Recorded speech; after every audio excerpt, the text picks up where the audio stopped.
Behind every powerful mafia boss stands a woman tangled in love, loyalty, and lethal secrets. From glamorous queens who ruled empires to wives who vanished in mystery, their fates were darker than the shadows they lived in. Step inside the hidden world where passion meets betrayal and survival demands blood. Virginia Hill, the woman of deadly beauty and haunting mystery, was once called the Queen of the American Underworld. Born in Arkansas and later drawn to Chicago, she was quickly consumed by a world where glittering parties collided with blood and money. Hill first fell for Joe Adonis, but it was her fiery romance with Benjamin Bugsy Siegel that etched her name into mob history. Together, they dreamed big, building the legendary Flamingo Hotel and fueling the rise of the Las Vegas Strip. Their love affair was passionate and reckless, a whirlwind of extravagance under the neon glow. Yet behind the lights lurked debts, betrayal, and a destiny written in violence. When Siegel was gunned down in 1947, Virginia lost both her lover and her anchor, drifting deeper into the dangerous tides of power and desire. In 1962, she was found dead in an Austrian hotel room, officially ruled an overdose of sleeping pills. But whispers of murder still echo, hinting at the mob's final act of retribution. Virginia Hill remains an enigma. Was she a victim, a willing accomplice, or a silent assassin playing her own ruthless game? Her legacy lingers in shadows, daring us to ask questions no one dares to answer. Gladys Rosman Britton, born in Brooklyn, seemed destined for an ordinary life, until fate bound her to Roy DeMeo, the infamous mobster who led the feared DeMeo crew.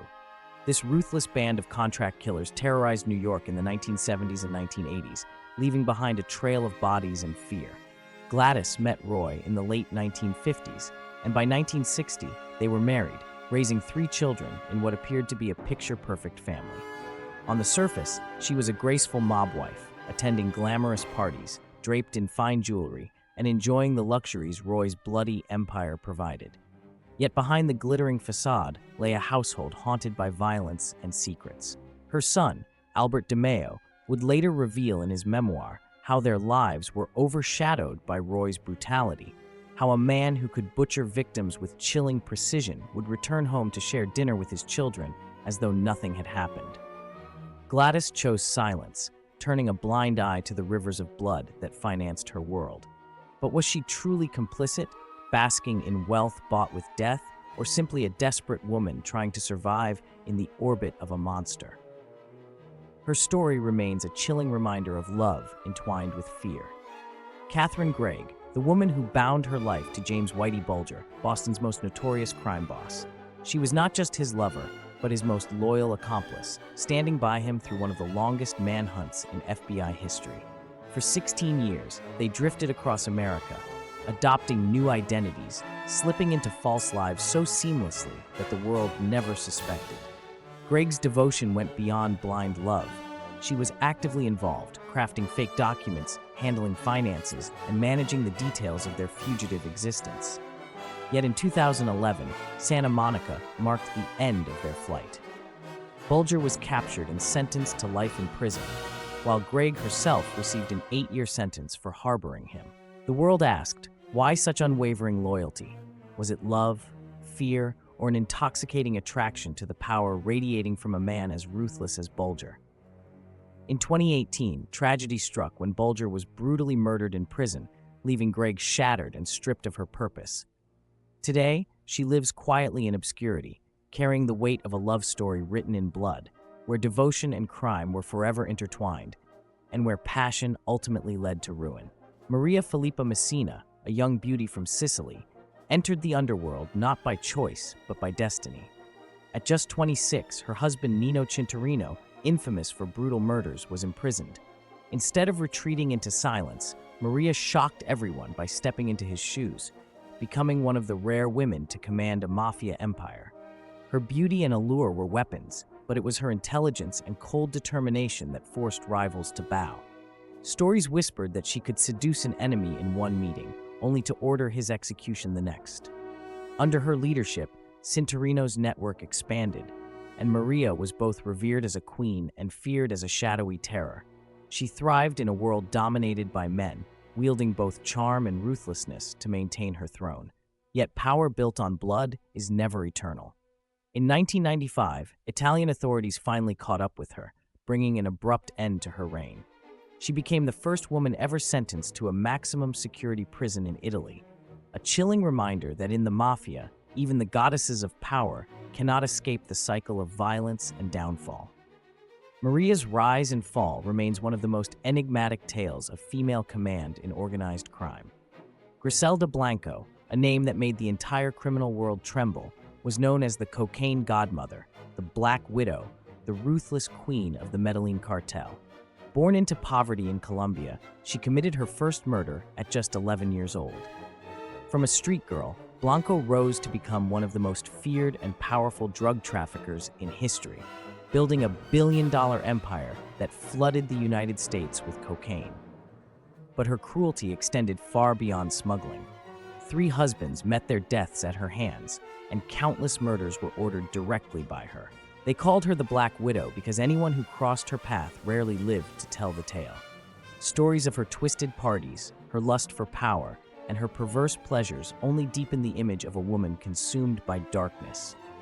In 1985, she was arrested and sentenced to 10 years in prison, yet even freedom could not wash away her bloody past. On September 3, 2012, fate delivered its final blow. Standing outside a butcher shop in Medellin, Blanco was executed by 2 bullets to the head, an ending as brutal as the empire she built. Her life remains one of the darkest and most chilling legends of the drug underworld. Catherine Kelly, a woman of striking beauty and sharp intellect, was remembered as the fiercely loyal partner of George Machine Gun Kelly, one of America's most notorious gangsters of the 1930s. They met in 1927 and quickly rose as a powerful underworld couple. Yet Catherine was more than a wife. She was his strategist, his instigator, and his accomplice in daring crimes, most famously the 1933 kidnapping of oil tycoon Charles F. Urschel, a case that shocked the nation. Whispers claimed it was Catherine who urged George to embrace the fearsome moniker Machine Gun, crafting an image that would strike terror into anyone who heard his name. Together, they basked in the infamy, reveling in their outlaw legend. But glory in the underworld is fleeting. As the FBI closed in, Catherine made a desperate attempt to betray George to save herself, but it was too late. Both were captured and sentenced to life in prison. Catherine endured 25 long years behind bars before being quietly released, fading into obscurity until her death at age 81. Her story remains a haunting reminder of how love, ambition, and crime can entwine into a legacy built on fear, only to end in silence and shadow.